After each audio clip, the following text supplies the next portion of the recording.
मुझे बताते हुए प्रसन्नता और मैं आपको धन्यवाद दूंगा कि आपने हमारे इन आंकड़ों को देखा है।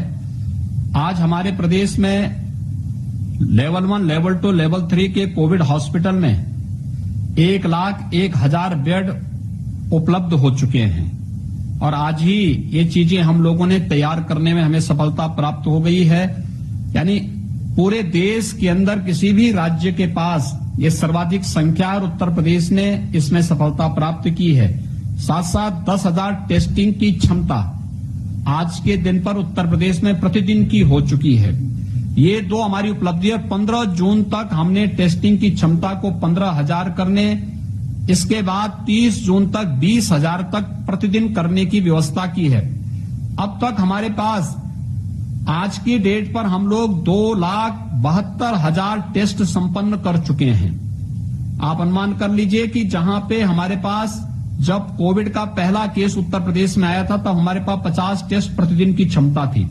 आज हम 10,000 टेस्ट प्रतिदिन कर रहे हैं और ये आंकड़े की बाजीगरी नहीं, जो कार्य हो रहा है और जो सेवाएं मिल रही हैं ये जनता उसको महसूस कर रही है। भगवान करे कि किसी विपक्ष के नेता को कोविड हॉस्पिटल न जाना पड़े, अन्यथा आंखों से वे इस चीजों को देखते और सही सेवा करते तो इस प्रकार का प्रश्न और इस प्रकार की टिप्पणी इस समय नहीं करते। हम लोग आगे भी इस कार्रवाई को आगे बढ़ाएंगे। हम लोगों ने शुरू से इस बारे में कहा था ये संकट किसी व्यक्ति, किसी जाति, किसी मत, मजहब या पार्टी का नहीं है। ये वैश्विक संकट है और वैश्विक संकट का सामना सबको मिलकर करना चाहिए और सभी लोग मिलकर के अगर इसका सामना करते अच्छा होता।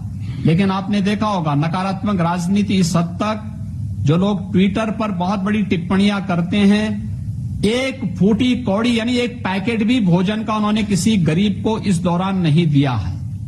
उनकी असलियत देख सकते हैं। और जिन लोगों ने कोटा से बच्चों को वापस लाने में राज्य सरकार से तेल भी मांगा और किराया भी मांगा, वे हमें बस की सूची देते हैं। जब हमने बस मांगने के लिए उनकी सहमति, उनकी द्वारा भेजे गए प्रस्ताव को स्वीकार किया तो वे आंकड़े इतने फर्जी निकले कि अगर हम उसमें सहमति देते तो बच्चों के जीवन के साथ सीधे सीधे खिलवाड़ हो रहा था।